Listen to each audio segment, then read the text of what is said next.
Welcome to the Get Loved Up podcast. I'm Koya Webb, founder of Get Loved Up, where we inspire you to love yourself more, love others more, and love the planet more.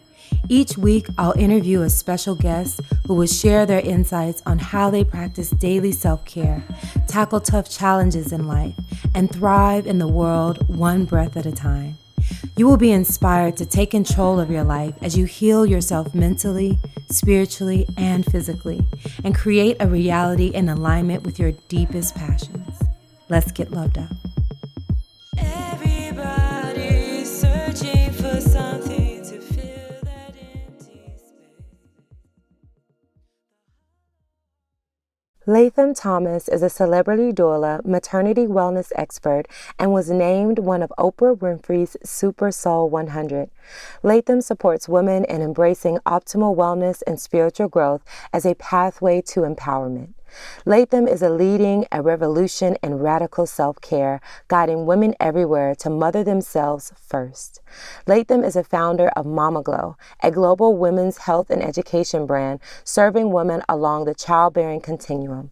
She is also the author of one of my favorite books that I've gifted many women, Own Your Glow, a soulful guide to luminous living and crowning the queen within.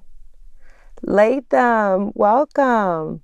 It's been too long, and I just cannot believe the climate that we're in. And I just cannot believe, I have one part of me that's just like in full shock and another part of me that is in full gratitude. How are you feeling? It's similar. I feel this is a time to like really sit deeply in joy as an act of resistance and as an act of self-care.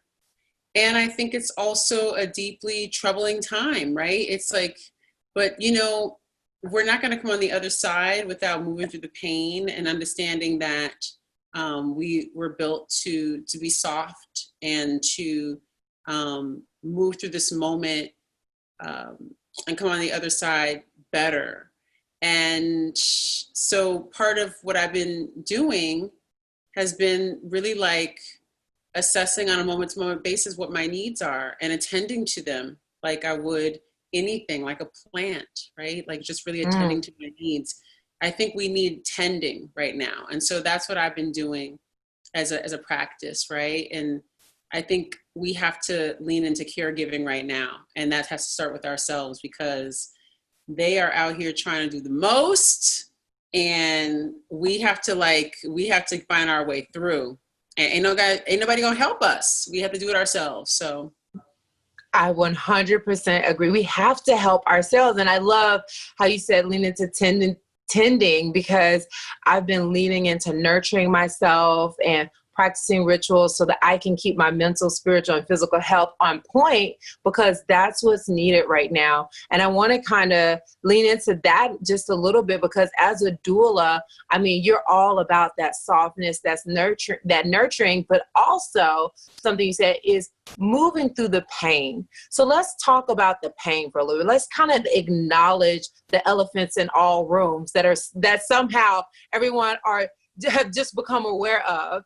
Let's talk about that for a minute. Let's just acknowledge the level of pandemic that's going on and the level of civil unrest and just talk about what you see as the problem right now.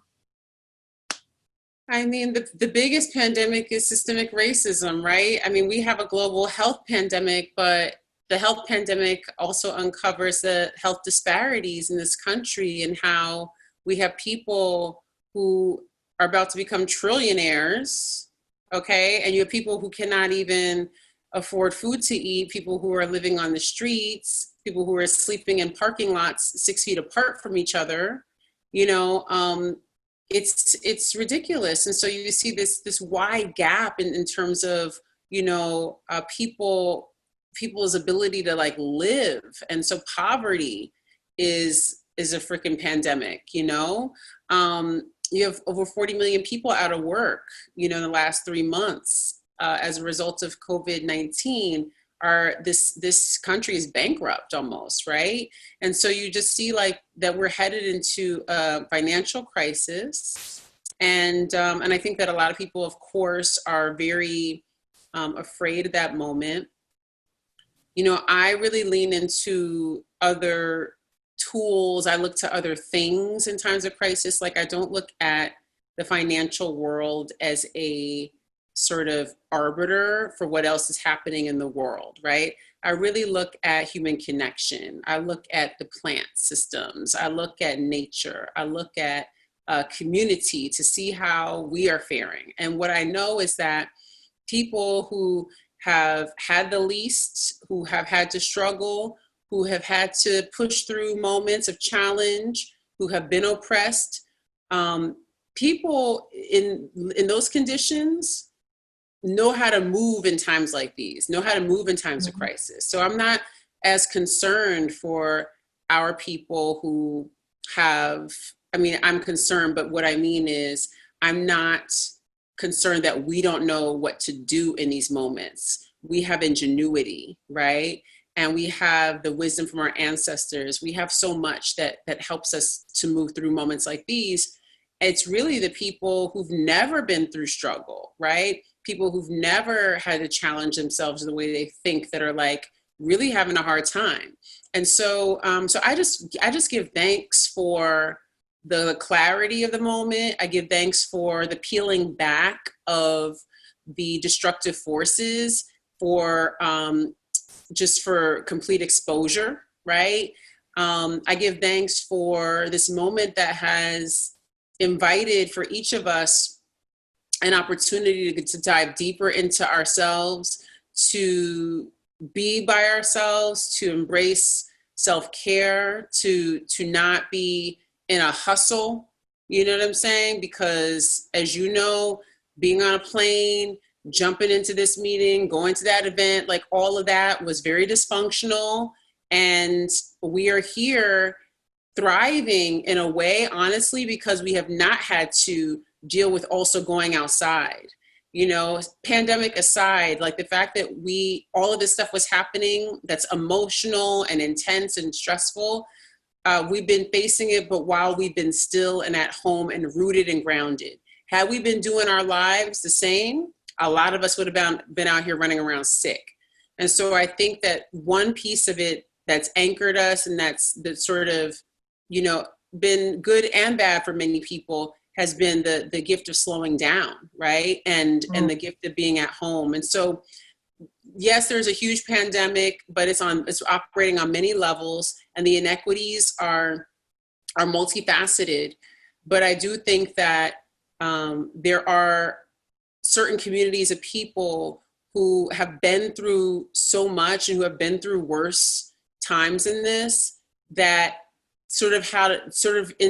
intuitively almost know how to move through a time like this, right? With less resources.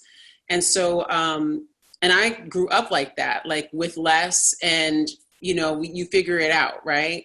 And so, so I think what I would love to see more of, though, is how we come together. Like when we go back outside, what's that going to look like, right? When we come back together, and how do we move through as a unit, right? Because I think what we've learned is that being solo is hard, right? Being in the house alone is challenging.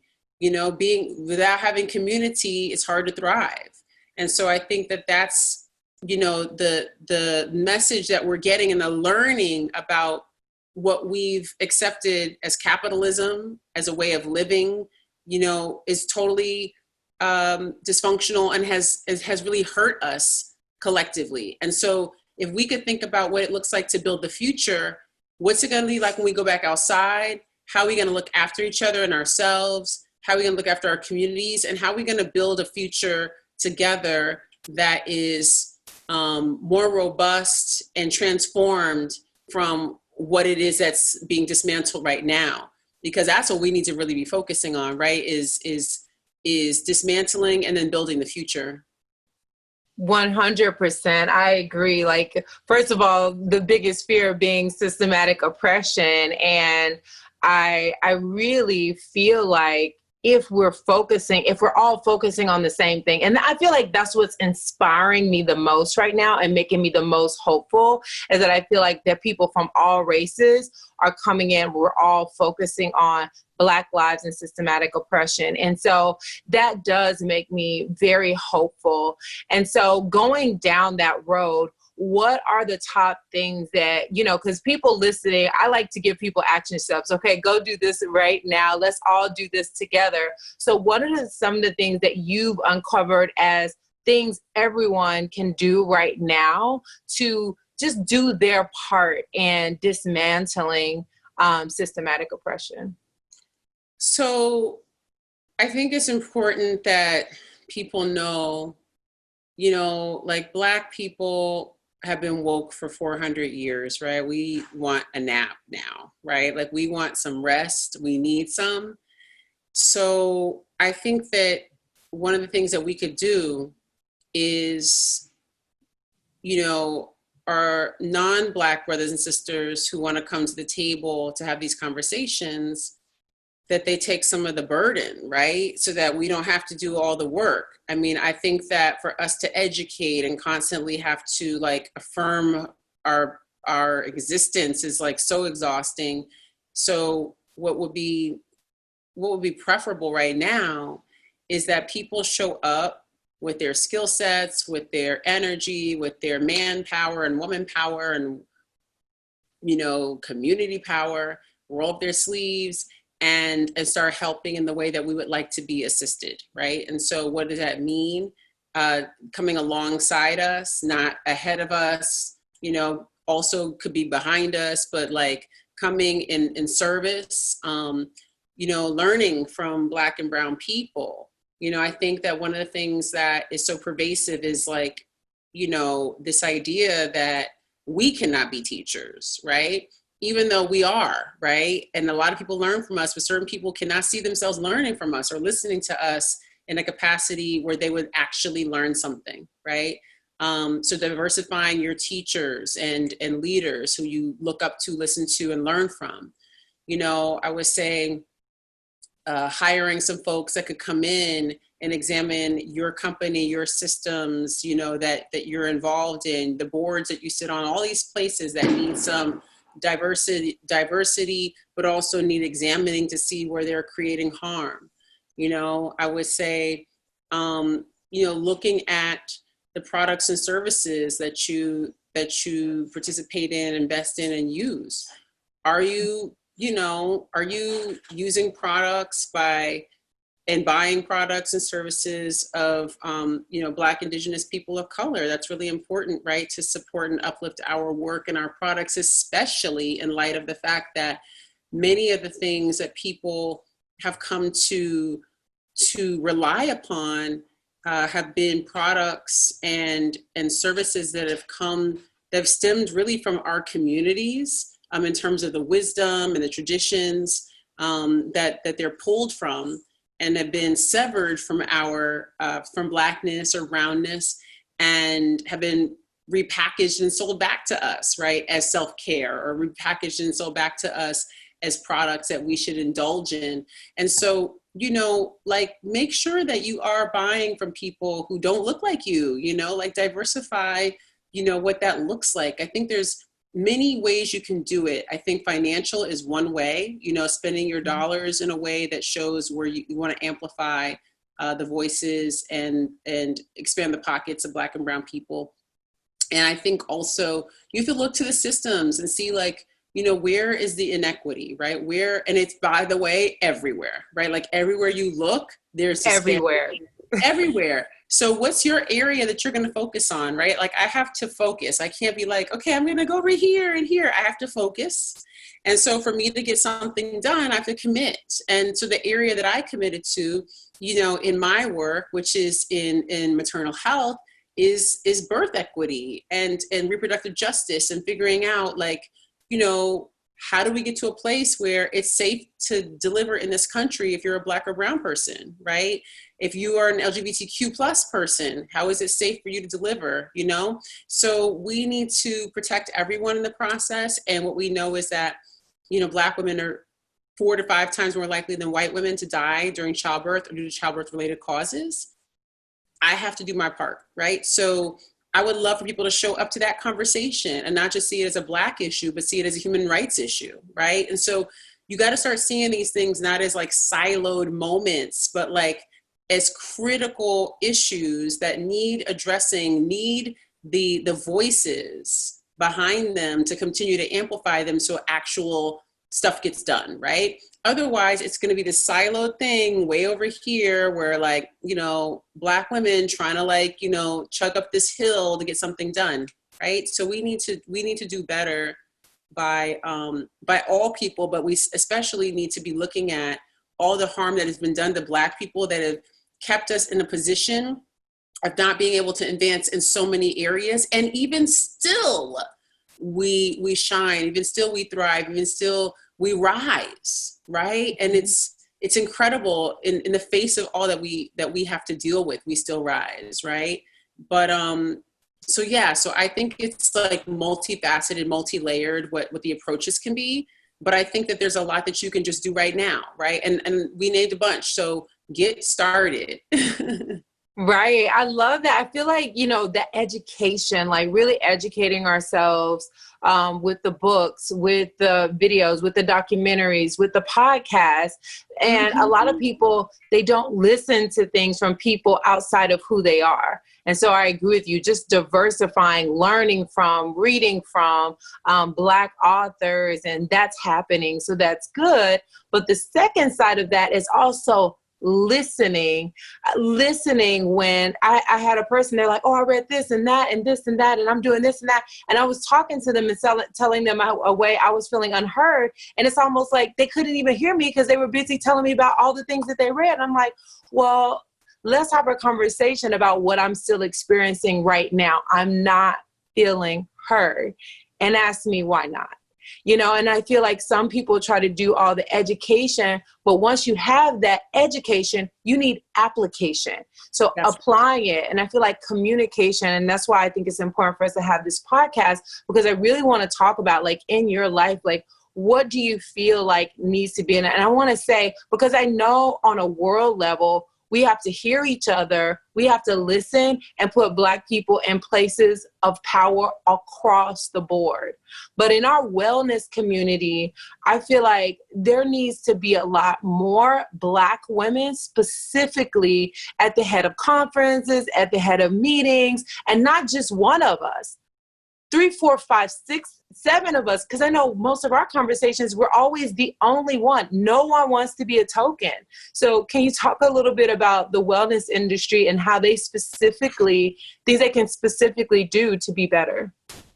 Yeah, I mean, this is just like, I mean, something for those of you, I should say, who are listening. I mean, this is something Koya and I talk about, right? Like you're just sort of privy to a conversation that we have, right? About what goes on. And what a lot of people don't realize is that they see you, they see me, they see whomever, and they're like, wow, look at what they've been able to build. But what you don't realize is that we were able to do that in the face of all the barriers that have been put in place, not barriers that we put in place, barriers that have been put in place for us not to succeed, right? Mm-hmm. So imagine if those barriers were removed, where we would so-called be, right? Where we would be in terms of success or what people would consider success, if those barriers were in position. Right? So, because we have had to overcome a lot because we're in an industry that rewards, obviously, whiteness, rewards thinness, rewards blondness, rewards, being, I already said thin, being, able, physically able, rewards being cisgender, rewards being heterosexual, right? Like all of these things are sort of centered in wellness, right? And so if you are different in any way, there's really not space for you on a cover of a magazine. There's really not space for you on this website. There's really not space for you, you know what I'm saying, in this grocery store section. Like there's not stuff for you. There's not something being marketed to you. And so for us to like create a lane for ourselves and to create a path for many people to follow and build their businesses around like the paths that have carved for ourselves is amazing that we've been able to do that. But it's also like heartbreaking that we've had to be up against so much that people don't even know about. Because guess what? We don't really talk about it, right? And so what people should know is that, yes, this is an industry that is selected for and rewarded certain people. And then when it decides that there's certain folks that, oh, okay, they've done enough, like, yeah, we'll pluck this one or that one. We'll take one because there can only be one, right? So we'll pluck one Black person, maybe one, other POC, whatever. We'll sprinkle them in this conference, possibly. We get underpaid for our services and offerings. We get asked to pay our own airfare, like all kinds of things that like you have to really push back on, right? We get, we're like on fewer of the magazine covers, like all the things, like we don't have a place, right? And so we have to carve that place out for ourselves.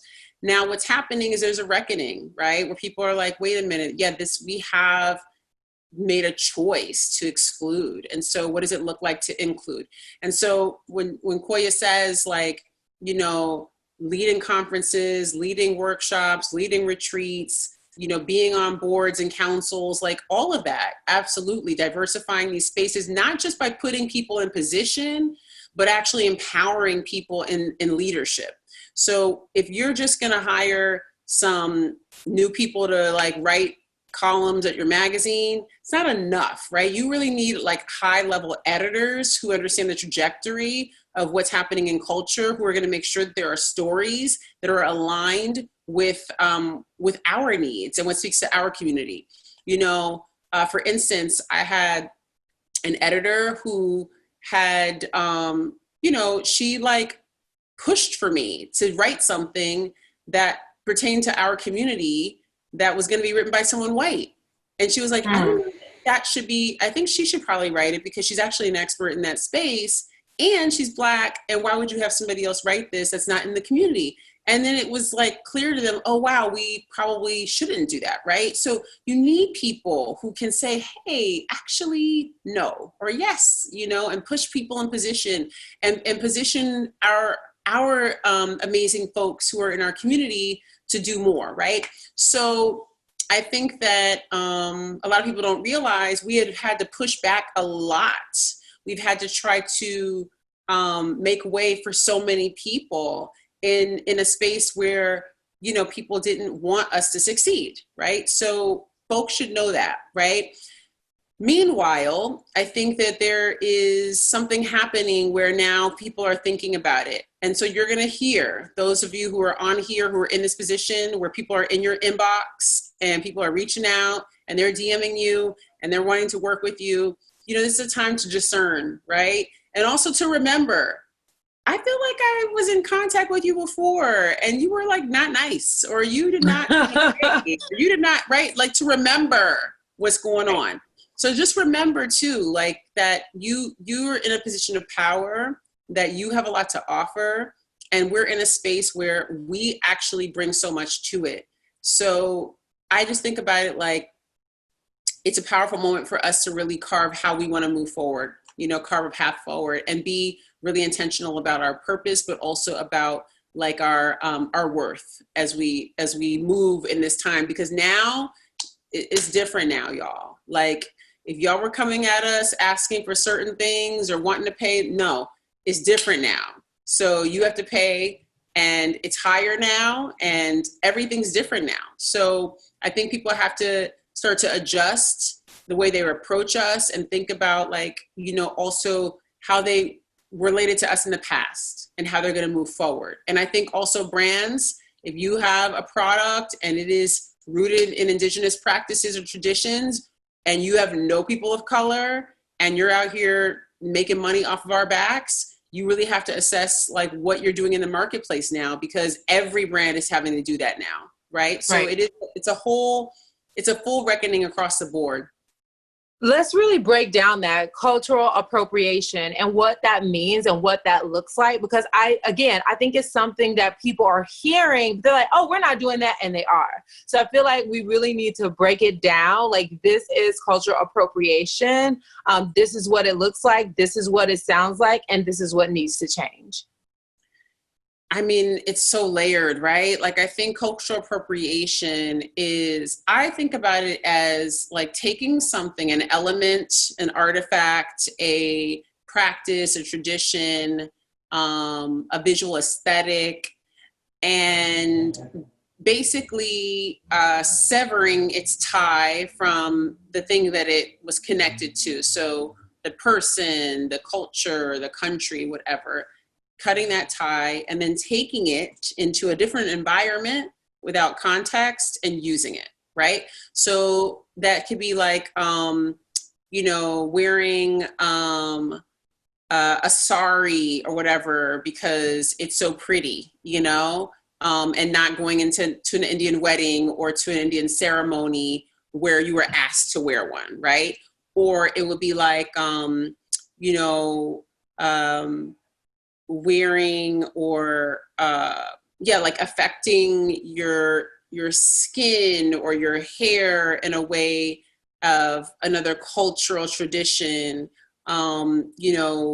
just personal effects, practices, maybe like when people will go to different parts of the world and like, oh, I went to Peru and now like I attended a ceremony with shamans. Now I'm bringing elements of that back and like integrating it into like my work without having had the traditional training, permission, but also the anointing that would have come with, studying with a shaman. And now it's like, oh, I do this like, so it's like that kind of thing of taking things out of the context, embracing them, co-opting them, sometimes selling them, repackaging them, retooling them, all of that is not cool, and so you don't have to you don't have to try to become something. You don't have to try to be something that you're not to like be cool, right?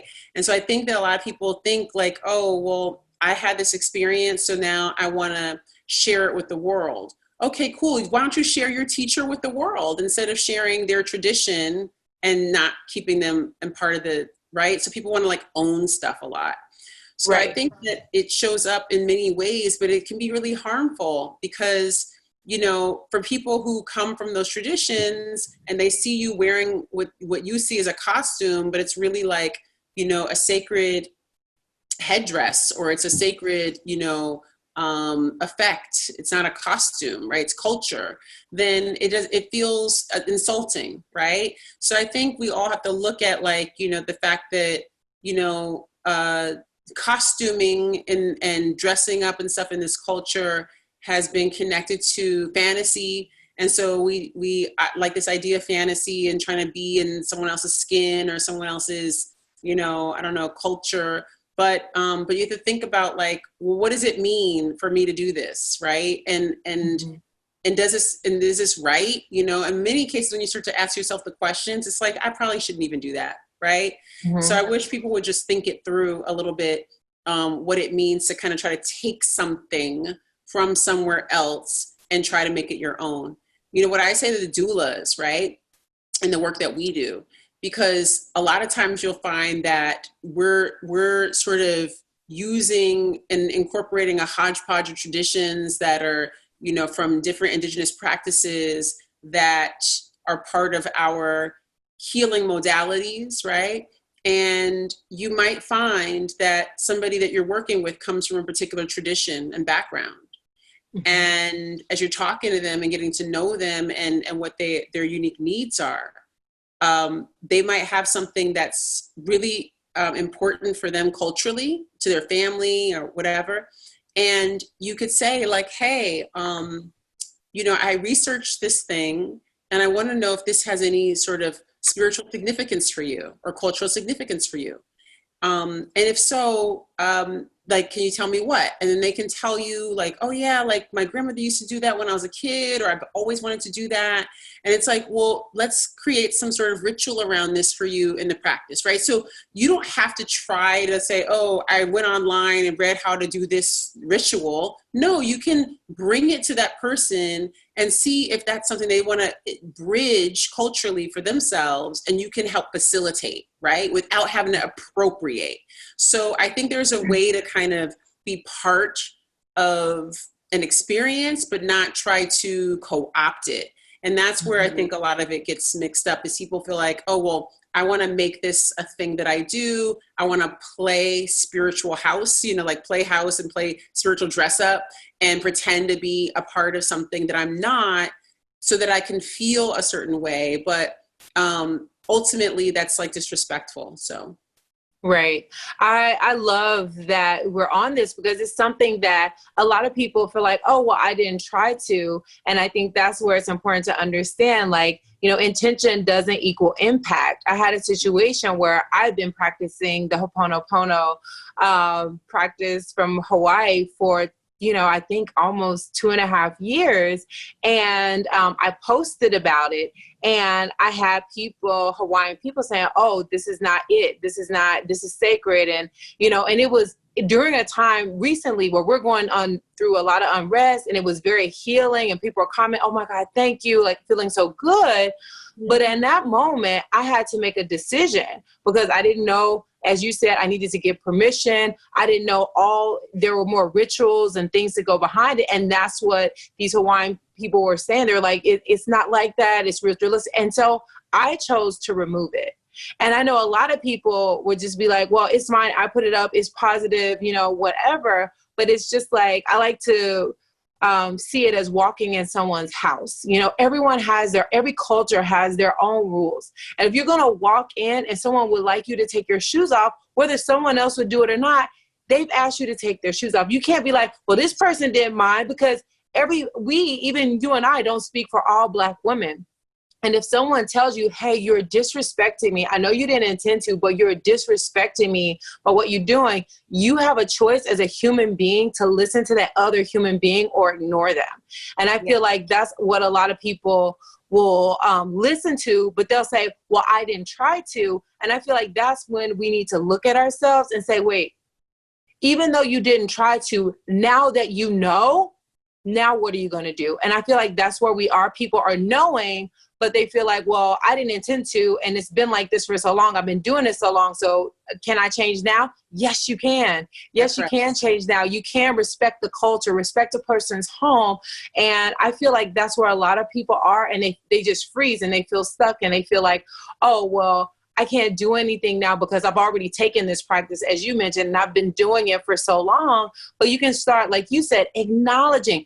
I found this out when I went to Hawaii, and I don't know all the practices behind it. And chances are, if you know there's more behind it, then you shouldn't been doing it unless, as you said, you get approval, you are anointed, you get the things that you need to get, or hire someone from that culture, put money back into their beautiful community where you learn these magical, sacred practices. And I feel like for so many years, when it comes to Black people, so many things have been taken. And what happens if you keep taking, and you're not putting back into that community, and you wonder, okay, why is this community so poor, so broke? It's their own fault. They're not choosing. No, things have been taken without giving us the right reparations and the right acknowledgement and the right opportunity and platform to grow and thrive, not the right education, you know, and anything. And so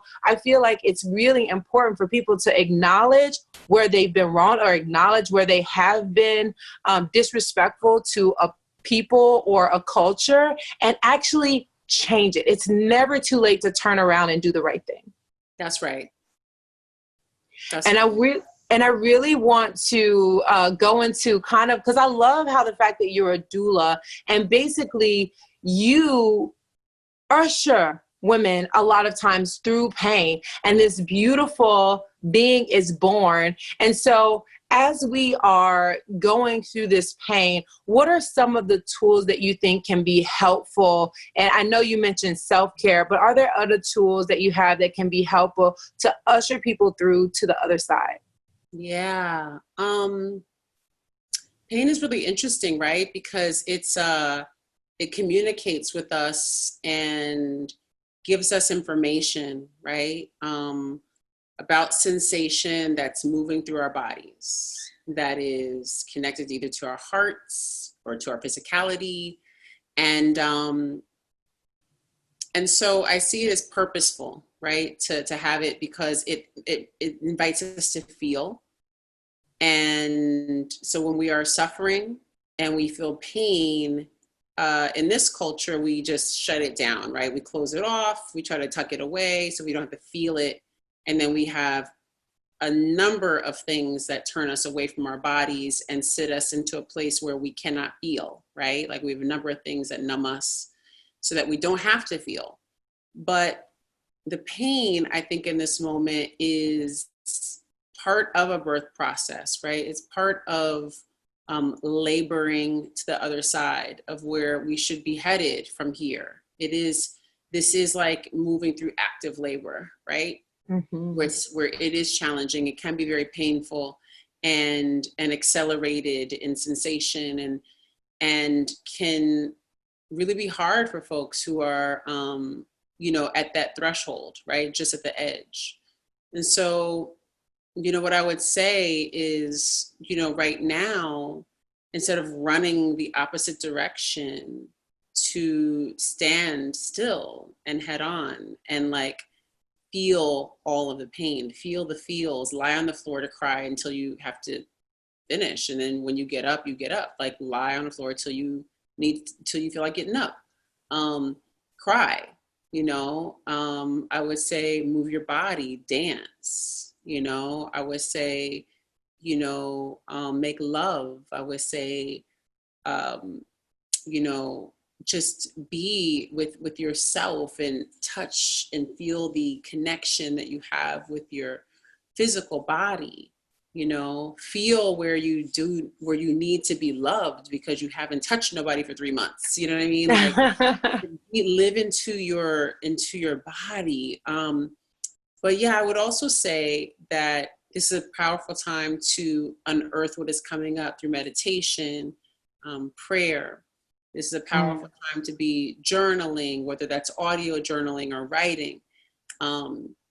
It's a potent time for us to really think about like what we're cultivating, because we are not getting a psychic break until like the end of the summer. Like we're in it until the end of the summer. So we need to be here and present and in service of what we are cultivating for the future. And so this is like a crystallization process, right?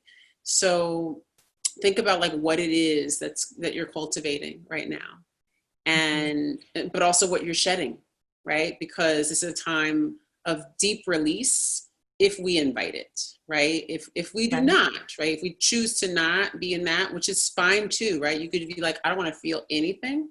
If you choose that, then you can't go underneath and come on the other side, right? So the healing is actually on the other side of the pain. And so we have to actually go through it to get to the other side. So the only way out is in. So that's what we got to do. We got to go in. And I think that I don't have a prescription for how you do that. That's individual. Koya will tell you. It's individual, so talk to God, and get it together and, do and line up your tools, right? So I think another thing that people need to really be aware of is that this moment is setting us up to use everything that we have practiced up to this moment. So if you've been meditating, if you've been practicing yoga, if you've been practicing mindfulness, if you've been doing your journaling practice, if you've been doing your gratitude practice, like it's all for this moment. So activate all that, like dial that up, like actually go to your bank, right? Your reserve where you've built all that energy up and tap that energy to help carry you through the moment. because it's there, right? So you don't have to be alone. You don't have to feel like you have to do this alone. But the process that is solo is figuring out what works for you. Like, we cannot tell you that, but what we can say is that it's available, and that it's an offering, you know, that you have to give yourself, and that you have to actually carry out. But once you choose to go that path, what is available to on the other side is also uniquely yours, right? So when you come on the other side of the pain and you move through the space of being in dialogue with your healing, that healing journey is your own.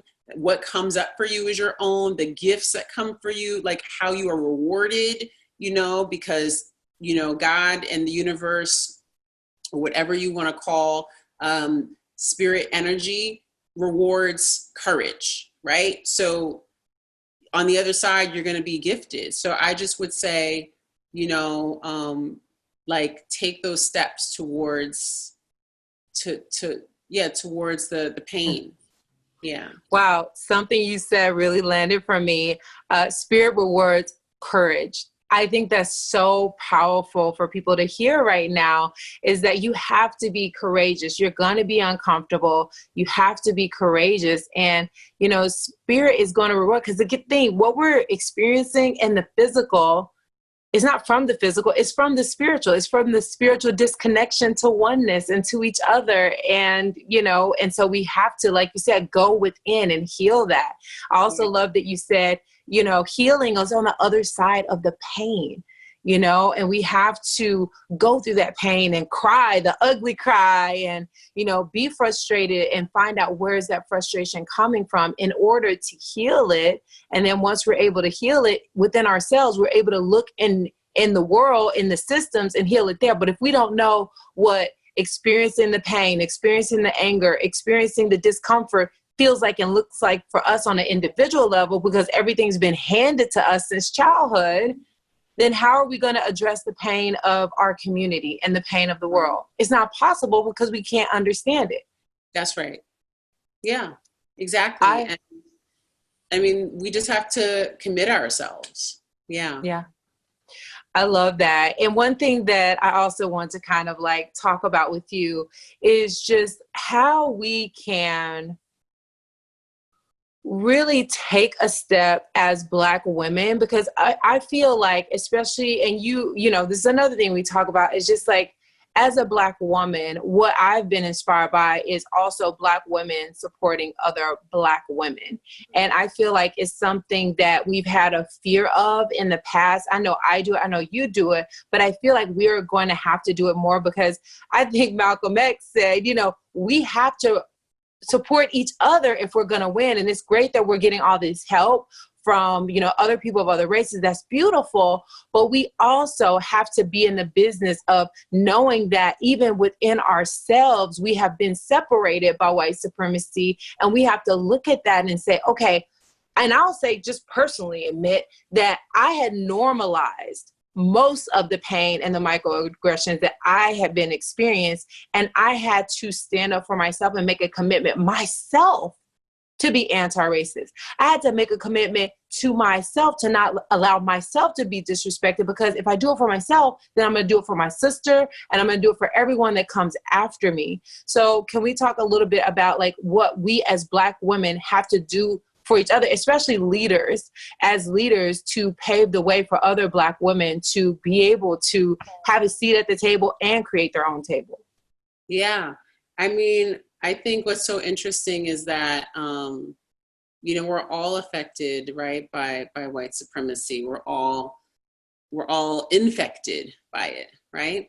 So, and that means that we have to constantly do the work to unravel and unbind it from our actions, the way we see the world, and how we move as well. You know, I think that it's a conscious action to start to pour the belief and the love and the value in ourselves and spread that amongst each other. I think what I've seen a lot is that, so there's a mistrust, right, that we have amongst each other, which obviously has been sown and sold to us. If you look on TV, you see us, you know, fighting each other and stealing boyfriends and all this stuff. Like, that's the narrative, so that we don't come together. And then you also see things like where, you know, where we do mistreat each other, or we like sell each other out, quote unquote, type of things which happens. And then that makes somebody say, well, I'm not going to work with any, you know, like it kind of you have one bad experience and then you say, well, all Black women are doing this to me, type of thing. You know, that happens, I think, to a lot of people. And I'll talk to folks who are like, oh yeah, I can't, you know, because we don't do well as a people, we don't support each other, like all this stuff. But it's like, you got to find the right people to support and connect with who are like you, right? Number one, period. Everybody there's like folks who you're just not going to get along with, or who are not going to do right by you, and doesn't matter their background, right? But we have to stop thinking that we're out to get each other and that we're out to support each other. Like, that has to be like our movement. Like, I'm here to support you, I'm here to lift you, I'm not here to like, you know, make you feel badly about who you are. And I'm here to stand alongside and be in relationship with you. You know, I think there's also this idea that, you know, we need to unbind ourselves from this idea that we have to do it all alone. And I think that's something that all Black women carry, that like, I got to do this, there's nobody here to help. And so when somebody does show up, we don't even trust the help, right? Because we're so used to doing it on our own. So I think we have to also be able to rely on each other as sisters and support, and be safe and comfortable in saying that, like, I need you right now, I do need help, right? And knowing that that is actually a superpower, a strength, to say that you're vulnerable, right? And not to say that we are superhuman, because I don't want people to believe that I am trying to imply that Black women are superhuman. That's a problem that has been pervasive, actually, that people do not think we're human, right? So we are, and we have feelings, and we have pain, and we have joy, but we also have, you know, challenges, right? And there are dysfunctions within our community that we have to work out on an inter-community level. But there are also challenges that I think that are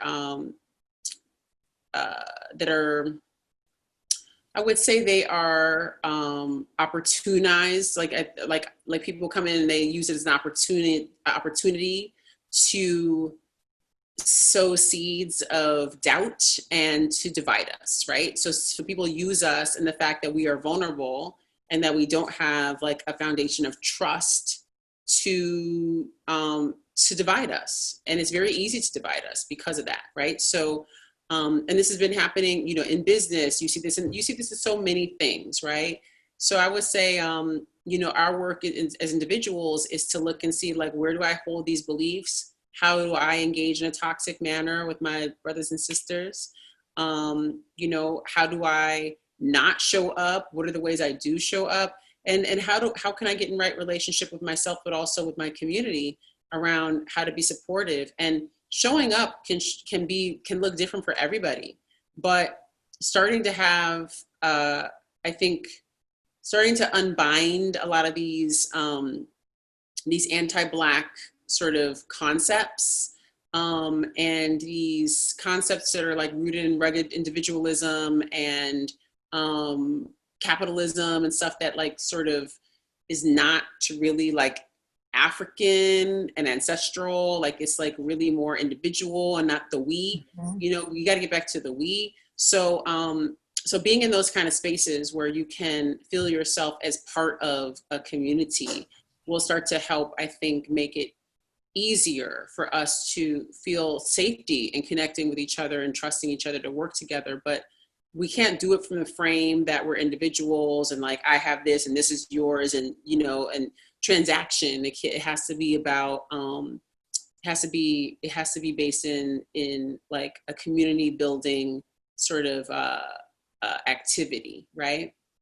Absolutely. I 100% agree. It has to be knowing that we're not vying for that one spot anymore, you know? And I think that's how, you know, it came up with like tokenism and the fact that, oh, I'm going to pick one person of color, you know? And it's just like, you know, and that causes like a separation as well, because if you're going up with your friend, it's like, it's only, you know, it's only one spot, you know, where you both are equally talented and maybe even sometimes more talented than the whole pool. That creates a separation inside in your soul, where it's like, okay, well, now I got to make sure I'm better than the best, you know, even though we're all great. And that really does cause an energetic separation of feeling like I can't help my sister out because then we're going to be fighting for the same spot. And I feel like now we're in a different season where we are the head of companies and owning businesses. And I feel that knowing that the more, like I found in my company, the more women, the more Black women I hire, the better my company does, because we have, as you said, been through so much. We know how to navigate all the hard times, and, you know, and that's why I feel like during this pandemic, like I have a team of women, you know, and my community and my team is multicultural, a lot of different cultures and flavors. And I feel like we've gotten through this time because we had that depth of getting through hardship. Like you were saying at the beginning, like when you have that rooted in pain, and you learn how to birth, you know, something beautiful out of the lemons you've been given, you've learned how to make lemonade, then that makes a sustainable company, but it also makes a sustainable world. And I feel like if we all look at it like, if we can help nurture those who have the least and those who are oppressed the most, we're actually nurturing the entire world. That's right. Because whoever is suffering the most, you know, when their needs are met, everybody's needs are met, right? Like everybody else will do better. But the ones who are most marginalized you have to design for the marginalized communities first. Yeah. Absolutely. Absolutely. Okay. So we're going to do a quick fire round. I'm just going to ask you a couple questions and you just say the first thing that comes to your mind. If you can create Latham's world, what would it look like? Waking up tomorrow, we're in your world. Ooh, well, I think it's plants and gardens on every rooftop. In every backyard, children who are learning how to tend the land, and people spending time together outside, cooking their own food that they are growing themselves, self-determination.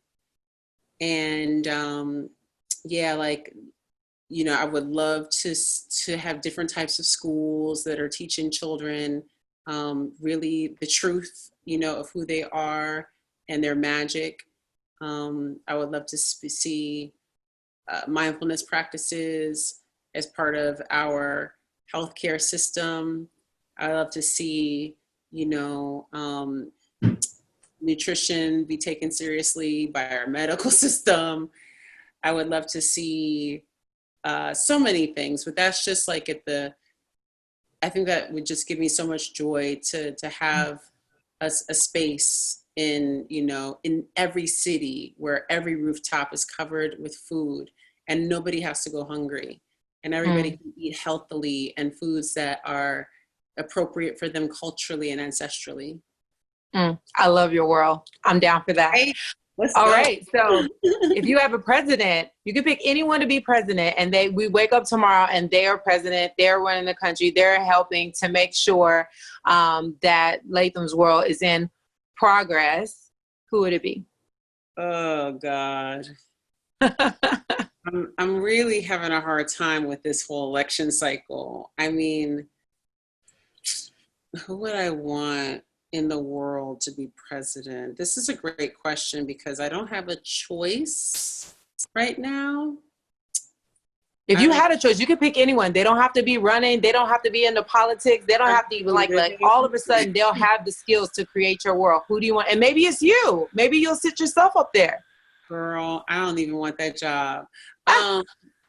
But I would say, I don't know that there is a person, but I would say that the qualities that I would want would be somebody who is deep in their empathy, you know, and deep in you know, leadership as that has been modeled through empathy, you know, like somebody who also is not bought, you know, like who has not been bought through the political system. Yeah, somebody who's going to show up with some heart and who really knows what they're doing would be amazing. I can't name somebody right now because I just feel like we don't have like a political star right now, like a star, you know, like somebody that's like moves everybody, like, you know, like the Obama family did. Yeah, I think that's in the making. I think that whoever is gonna like fill that void, I think that person is being cultivated right now by the challenges of this moment. And I'll wait for them. I'll wait for them. I love that. I would definitely pick Michelle Obama. So I like that you mixed. I know, you but know, you don't want to do it. So I don't. She doesn't want to do it, but maybe we wake up and she does. Again, this is your world, and I think that's what we have to understand.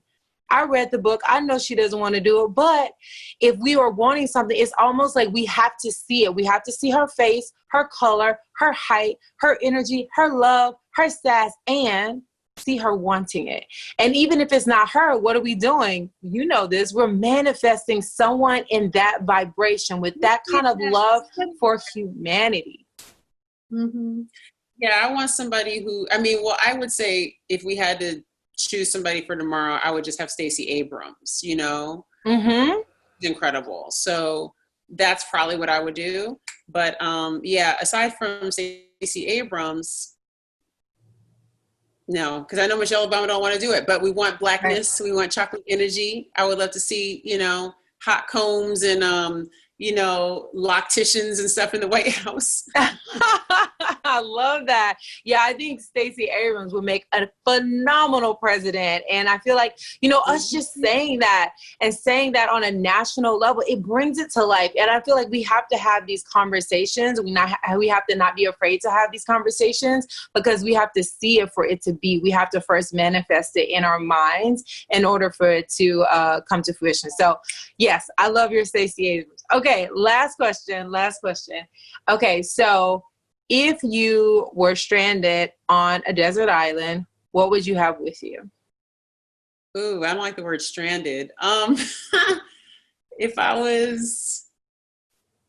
got to be by myself in an island. If you were jet set. Okay, I was in the sand.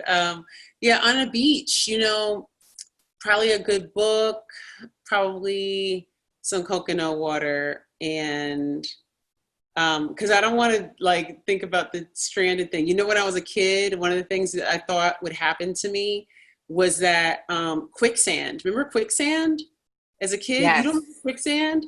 Yes, I did. Why were we so scared of that? We don't even hear about it today. I always thought that I thought that quicksand was going to be a huge problem in my life as an adult. I was really, so when I think about like beaches and, you know, stranded, I'm like, oh my God, quicksand. So, yeah, I think I would have a really good book and like a nice coconut, and I would just chill in the sand and let the sun kiss my skin and just rest. What book? Ooh, Own Your Glow. Yes.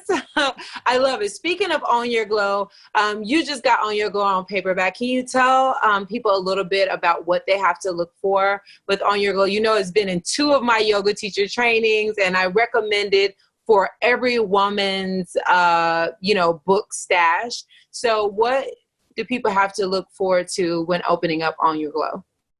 So this version of it that is paperback is beach friendly, so you can just take it and it will travel well.